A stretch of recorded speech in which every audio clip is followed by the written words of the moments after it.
bem que nós não somos estrelas muito mal dispostas e arrogantes, porque senão isto já estava a correr mal. Este espaço continua a ser um espaço de convergência para todas as pessoas, não é? Nós temos aqui muitos escritórios, mas acabamos por nos reunir aqui. Claro que agora com a pandemia isto está mais vazio, não é? É uma pena olhar para isto assim, mas estamos muito entusiasmados com a esperança de poder voltar. Mais cedo ou mais E vocês tarde. já sabem quando é que podem voltar? Até ao fim do ano temos aquela diretiva do Governo de trabalhar mais remoto, mas estamos a pensar fazer alguma flexibilização nessa parte, de tentar perceber como é que as pessoas que estão com mais dificuldades a trabalhar em casa, não é? Já passou um ano desta pandemia, com aberturas, fechamentos outra vez, para ver se realmente isto poderia ajudar, voltar para o escritório, algumas dessas pessoas que podiam ajudar a que se sentissem melhores e que se sentissem mais à vontade com o trabalho. Claro. Boa, vamos então conversar aqui um bocadinho sobre cultura organizacional e também sobre a tua experiência, quer na Blip, quer na Mindera, está bem? Vamos lá? É isso. Sofia, estamos aqui para falar um bocadinho de cultura empresarial, quando vocês foram pioneiros aqui no Porto desde 2009, não é, nesta área. E, portanto, a minha primeira pergunta para ti é como é que isso começou, não é? Porque é que vocês sentiram necessidade de trabalhar este tema na altura na Blip? O que é que fizeram e que resultados também já agora que tiveram? Quando nós criamos a Blip em 2009, o José tinha tido uma experiência no Yahoo, em UK, que eu acho que foi super importante para o formato como nós começamos aquele grupo, não é? Éramos um grupo super pequenininho, não é? E acho que ficamos mais interessados em mostrar a nossa cultura um pouco tempo depois, não é? Quando em 2011 surge a oportunidade, nós temos um investimento de uma empresa estrangeira, não é? Que era a Betfair. E aí, como nós íamos crescer bastante, teve outra importância mostrar a nossa cultura para fora, não é? Naquela altura, nós não pensámos muito em, ok, vamos repetir este modelo ou vamos repetir aquele modelo. Fazíamos aquilo que nós sentíamos bem a fazer.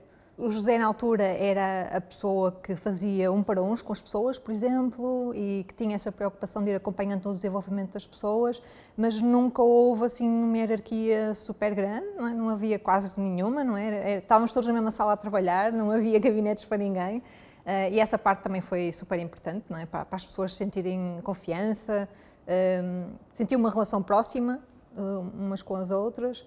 Portanto, o resultado disto foi as pessoas sermos um grupo muito coeso, muito de ajudar-nos uns aos outros, muito colaborativo.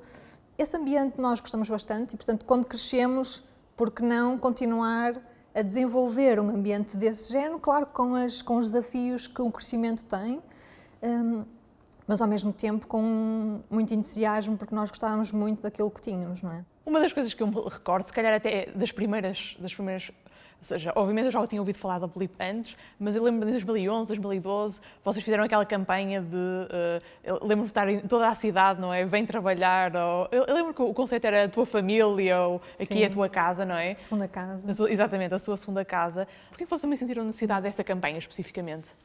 Esta primeira campanha da segunda casa foi criada em fotografias e vídeos no nosso escritório e à volta do nosso escritório. Nós tínhamos um conjunto de vídeos e também de postas nas praias de autocarros, pela cidade, como estavas a dizer.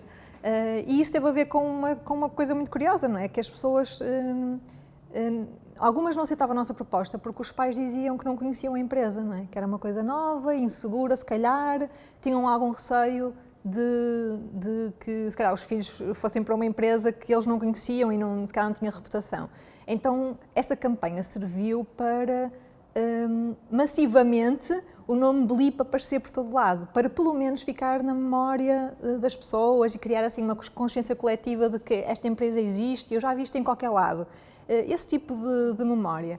E, portanto, essa campanha foi muito engraçada, porque foi filmada com pessoas, não há atores ali, são todas as pessoas que trabalhavam na Blip na altura. E acho que foi muito curioso o impacto que teve dentro. Portanto, foi uma campanha que foi mais para resolver esse problema, não é? Esse desafio que nós tínhamos das pessoas confiarem em aceitar uma proposta nossa, mas ao mesmo tempo o impacto que teve dentro da empresa foi mesmo muito grande. As pessoas sentiram uma afinidade com a campanha, também por terem participado elas, não é? Mas também por se identificarem tanto com, ok, aquilo que a campanha diz é aquilo que nós estamos a vivenciar. Isso foi também interessante perceber isso. Boa. Outra coisa que eu também queria perguntar era, ou seja, vocês começaram a fazer estas iniciativas de cultura também empresarial, ou seja, algumas para fora no sentido também de mostrar o que é, na altura era a Blip, depois outras mais internas, como vocês estavam a falar, na questão de não haver grande hierarquia, e eu sei também, e até eu próprio já participei numa formação que vocês deram, que vocês também sentiram necessidade de ir encontrar depois lá fora outros exemplos e próprios terem informação. Lembro que vocês fizeram aquela formação com a Morningstar, não é, do Institute of Self-Management. Podes partilhar um bocadinho mais sobre essa experiência, mas também o impacto que isso teve na vossa forma de pensar e ver a cultura organizacional? Sim. Ora bem, no desenrolar da história da Blip, né, nos primeiros 5 anos, depois de sermos adquiridos pela Betfair, foi natural que a Betfair quisesse implementar algumas coisas que também tinham no headquarters, portanto, em Londres, não é, onde eles estavam sediados, e que também tinham transposto para outras localizações que eles tinham, nomeadamente na Roménia. Portanto, esta mistura foi algo gradual, que foi acontecendo ao longo do tempo, mas houve um momento em que nós sentimos que havia ali um desequilíbrio daquilo que nós estávamos a tentar alcançar com a cultura da Blip e aquilo que estava a ser implementado. Acho que quando estamos todos a sentir, estamos a ficar um bocadinho mais lentos, mais corporate, mais envoltos em processos, em vez de ser pessoas, não é? E então decidimos que podia ser super interessante fazer uma coisa. Nós, à altura, éramos para aí 150 e por volta disso, e 80 pessoas da organização foram com esta experiência de retirar os managers, não é? Portanto, aquela ligação do manager com a pessoa, não é? E da pessoa com o manager, de a pessoa ter algum poder relativamente por causa do título que tem, não é? E decidimos fazer isso, foi super divertido. Foi mesmo, acho que foi aí que nós pensamos assim, isto aqui é mesmo o nosso elemento, não é? Voltamos um bocadinho às origens da Blip e sentimos que aquilo era o caminho certo. E depois sentimos necessidade de consolidar um pouco estas ideias que nós estávamos a ter, não é?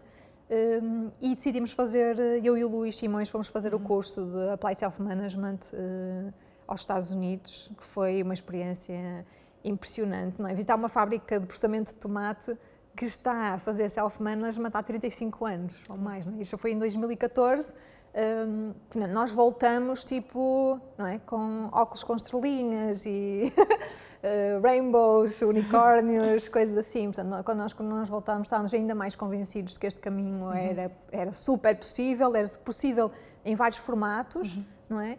E que o mais importante é que realmente nasça dentro das empresas, nasça dentro das pessoas e que elas criam em conjunto este novo formato, porque este novo formato responde a outras perguntas, não responde às mesmas perguntas que o mundo corporativo responde, e eu acho que essa é a parte mais desafiante de ir para este modelo, porque as perguntas não são as mesmas e as pessoas estão habituadas a fazer as mesmas perguntas, claro, e as respostas que nós temos para dar é outra pergunta, a seguir é essa.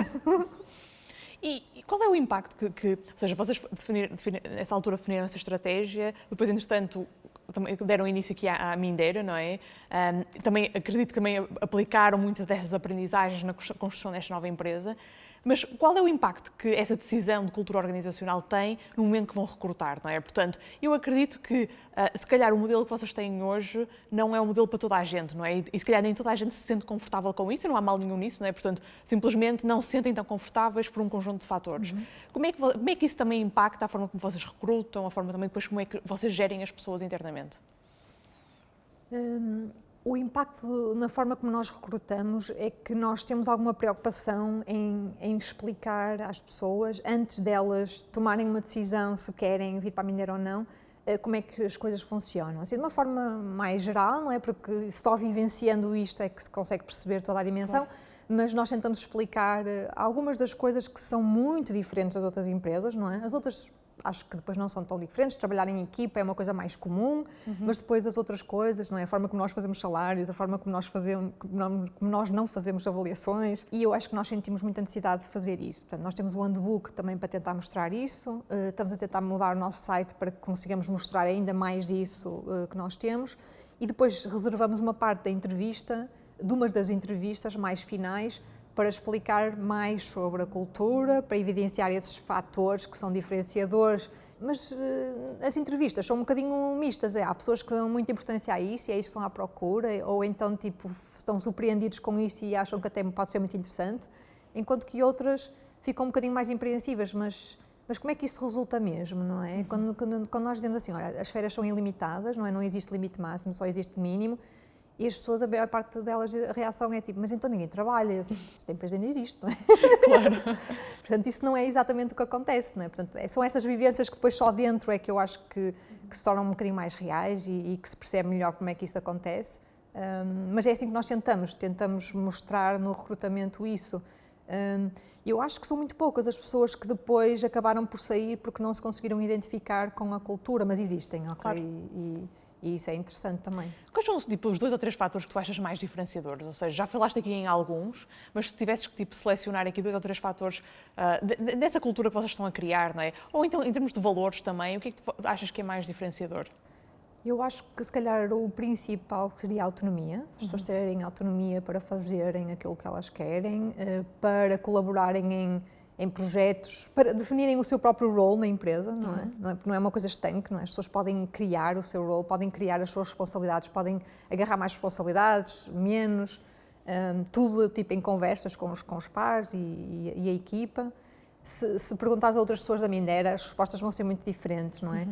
Do meu ponto de vista, não termos avaliações faz com que as pessoas não tenham que recorrer a comportamentos que às vezes têm, mesmo que inconscientemente quando existem as avaliações, que é guardar a informação para mim, porque isto se calhar vai contar para a minha avaliação e se eu passar para outros também vai ajudá-los a ter melhor avaliação, mas isso quer dizer que posso não ter uma avaliação tão boa, por exemplo, em que as pessoas pensam individualmente primeiro e depois no grupo, não é?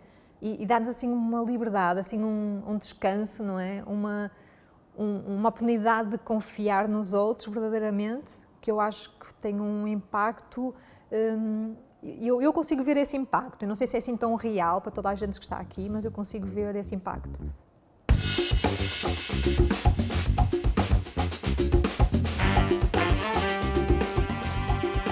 Sofia, relativamente agora, por causa da questão do trabalho remoto, não é? Nós agora estamos num período, estamos no meio da pandemia, não é?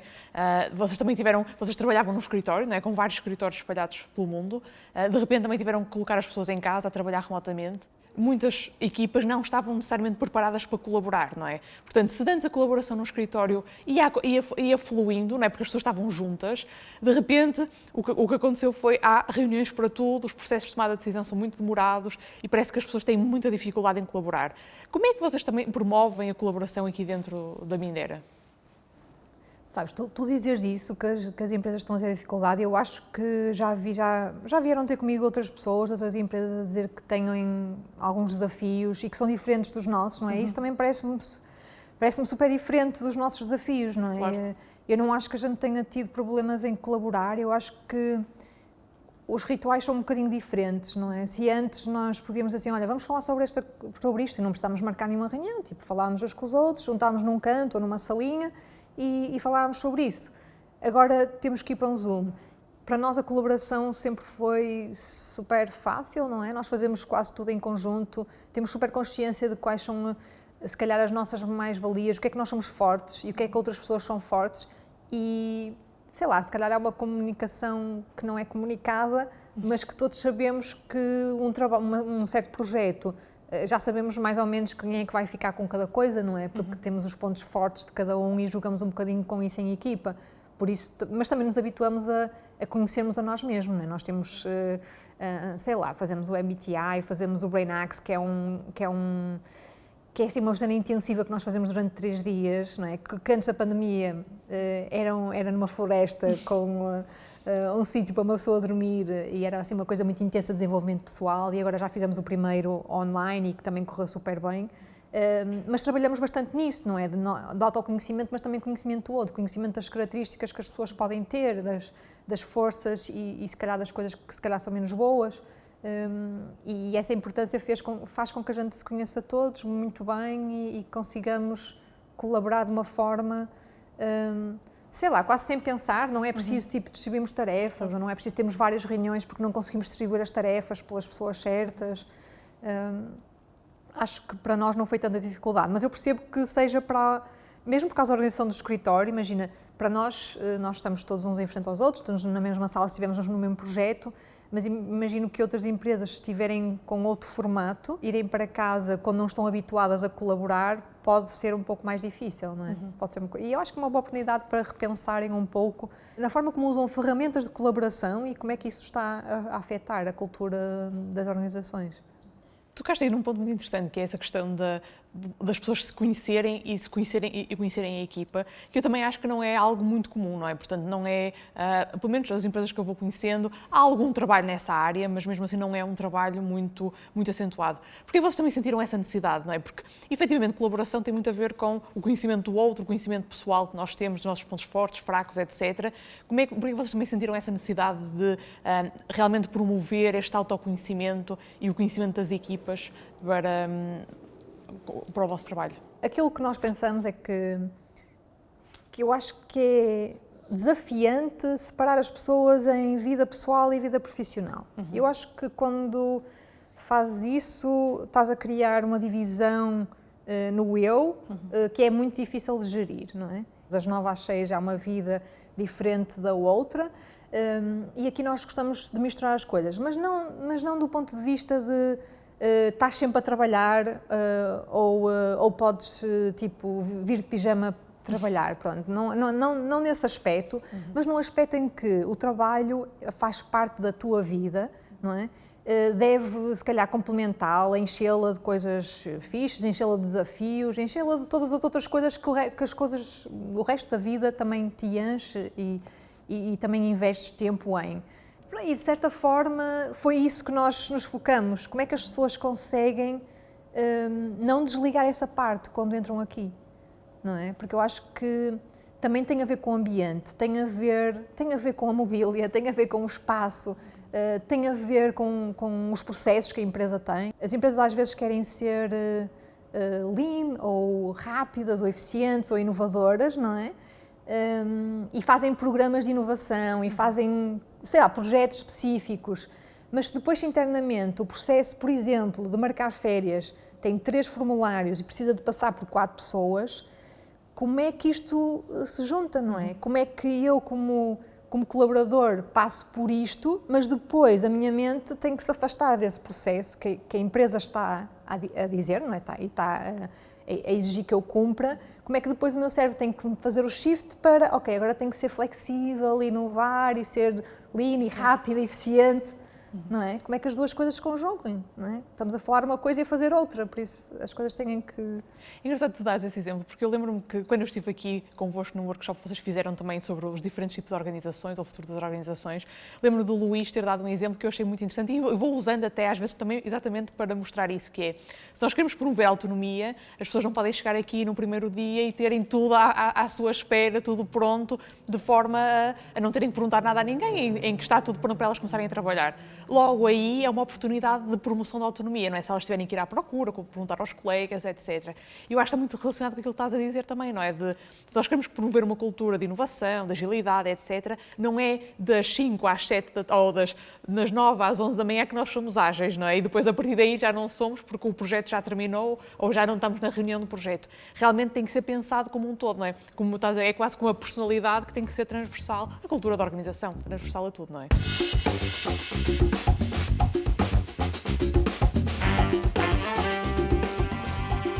Das coisas que vocês fizeram, o que é que correu mal? Houve alguma coisa, uma ou duas, o que for, que vocês tenham feito e depois perceberam, olha, realmente isto não funciona para nós, e pode ser por que motivo for, não é? Mas houve alguma coisa que você tenhas sentido que realmente não funcionava? Olha, acho que houve várias, e uma delas que eu sempre estou a lembrar foi uma altura em que nós achamos boa ideia mudar a entrevista cultural para o início do processo. Não estava a corresponder àquilo que as pessoas estavam à espera, depois, tecnicamente, as pessoas também não estavam a gostar muito do processo desta forma e depois acabamos por alterar. No marco do recrutamento mudamos algumas coisas de vez em quando. Outra foi, tipo, retirarmos a entrevista cultural. para já porque poucas pessoas não passavam a entrevista cultural, não é? Eu acho que dos 6 anos que eu já estou na Mindera, acho que consigo contar pelos dedos de uma só mão as pessoas que se calhar, não dá mesmo, acho que esta pessoa não tem flexibilidade suficiente para estar aqui, ou não tem autonomia suficiente para... E não se ia sentir bem a pessoa, basicamente, acho que não ia correr bem, não é? E por isso pensamos assim, nós, não é, em tipo 1000 candidatos, nós 2 ficam de lado, acho que não sei se vale a pena estar a fazer isto. Esquecemos-nos de, nós não estamos a explicar a Mindera, portanto essa entrevista também servia para explicar a Mindera e acho que nos esquecemos dessa parte, não é? Portanto os candidatos depois não sabiam o que é que vinham, não é? E nós gostamos muito de fazer experiências, não é? Por exemplo, o nosso handbook já é a 3ª edição, não foi assim muitas alterações que nós fizemos, mas a 3ª edição tem uma área de decision making, não é, que nós não tínhamos lá. Portanto, é a nossa premissa, tipo, ir alterando. Porquê? Porque as pessoas também são diferentes, não é? Claro. E as pessoas é que fazem a cultura e que fazem a empresa, não é? Portanto, se o handbook não está a refletir aquilo que aquelas pessoas naquele momento que estão na empresa estão a achar, então a gente muda. Nós fazemos isso de uma forma cíclica, ou quando temos que imprimir mais, claro. Tipo, olha, vamos rever isto. Recomendações para startups? Qual era os conselhos que tu davas a startups, não é, que estão agora também a montar as suas equipas? Ou seja, para além desta necessidade de realmente delas encontrarem um modelo que funciona para elas, mas também seriam ao mesmo tempo, acredito, conscientes na vontade também de montarem estes modelos. Mais alguma recomendação que faças? Eu acho que a recomendação que eu faria era, por exemplo, o modelo de avaliações, não é? Perguntar para que é que serve, qual é o objetivo, não é? O que é que nós estamos a tentar alcançar e depois perceber se o objetivo pode ser feito de outras formas, não é? Por exemplo, é para eu saber, por exemplo, já me disseram muitas vezes, tipo, mas é muito importante a avaliação, que é para as pessoas saberem onde é que estão e para onde é que querem ir. Há outras formas de fazer isso. Vamos fazer um think tank sobre como é que as pessoas podem saber como é que estão, e para onde é que querem ir, não é? Claro. Como é que a gente pode ajudá-las? Que ferramentas é que podem existir? E estas perguntas vão resultar num processo que as pessoas vão criar, não é? Em vez de importarem um processo, porque todas as organizações fazem isso e, portanto, de alguma forma vai resultar, não é?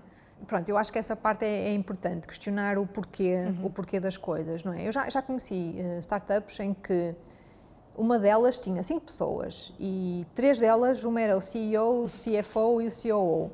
Portanto, esta empresa com 5 pessoas, que 3 têm um role em que eles vão inconscientemente sentir-se obrigados a fazer aquele role, não é? E a exigirem deles próprios isso, às tantas vão ter menos apetência para perguntar a opinião ao resto da equipa, porque sentem que eles é que têm que tomar a decisão. Claro. Por exemplo. E a própria equipa também às vezes também pode sentir isso, não é? Que também sente, ele é que tem que tomar a decisão porque é o trabalho dele, não é? Há expectativa e a pessoa tenta responder a essa expectativa, mesmo que muitas vezes seja inconsciente.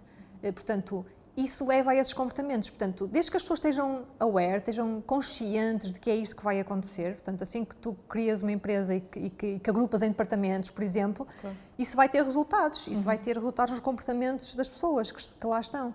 E depois questionas se é esse o resultado que vais querer ou se é outro, não é? Às vezes perguntam-nos, tipo, mas porquê é que vocês querem esse modelo se o outro resulta, não é? E pronto, e resulta. Eu não estou a dizer que não resulte. Resulta num certo formato. Agora, eu acho que tem algumas desvantagens que nós não quisemos ter para nós e as desvantagens que nós temos, que também temos algumas, nós conseguimos viver com elas, não é? No outro dia vi um livro de um autor que ele dizia que para tu escolheres o emprego fixe para ti, tens que perceber quais são as coisas que não vais gostar naquele emprego e nos outros, não é? E vai pelas coisas que não gostando não são uma tortura para ti, não são assim tão más. E é uma perspectiva curiosa ou seja, as desvantagens que a nossa cultura tem, que também estão lá, nós conseguimos aturá-las, digamos, porque as outras vantagens são tão interessantes para nós e vão tão de encontro àquilo que nós estamos à procura que podemos suportá-las e que não nos importamos. Eu acho que há muitas organizações que nem essa avaliação consciente do modelo existe, não é? Foi sempre assim, vai ser sempre assim, não é? E não há essa avaliação. É a não decisão, não é? E eu acho que as startups, se calhar o conselho que eu dava era para tomarem uma decisão um bocadinho mais consciente, porque essa vai ser uma não decisão, não é? Fazer aquilo que está quase nos livros, não é? E mesmo com pessoas que tiram cursos, que eu já perguntei a várias, de recursos humanos em empresas, não é? Não aprendem o modelo que nós temos na Mindera, nem o modelo da Morningstar, nem os modelos que não são hierárquicos, de todo. Não existe sequer exemplos lá. Portanto, é um caminho um pouco mais difícil de traçar, porque realmente tens que ir à procura dessas coisas e a maior parte delas estão no estrangeiro, não é? Claro. Não estão em Portugal. Mas acho que vale bastante a pena perceber se aquilo está ou não, não é? Tipo, acho que é decisão pelo coração. Intuição, tipo, isto é para mim ou não é para mim. Mas conhecendo as várias, pode-se tomar uma decisão mais consciente. Sim. Sofia, terminamos aqui. Muito obrigada. Acho que foi uma boa conversa. Tocamos aqui imensos pontos. Havia aqui conversa para mais umas horas. Mas obrigada. Acho que é muito interessante também o trabalho que vocês estão a fazer. E também é muito interessante isso também começar a ver aquele efeito spillover no ecossistema, não é? Mais as startups e outras organizações também poderem aprender com o vosso modelo. Ok, obrigada também. Eu gostei Obrigada. muito desta conversa. Foi muito animado, tens razão. Mais 8 horas eu conseguia falar disto.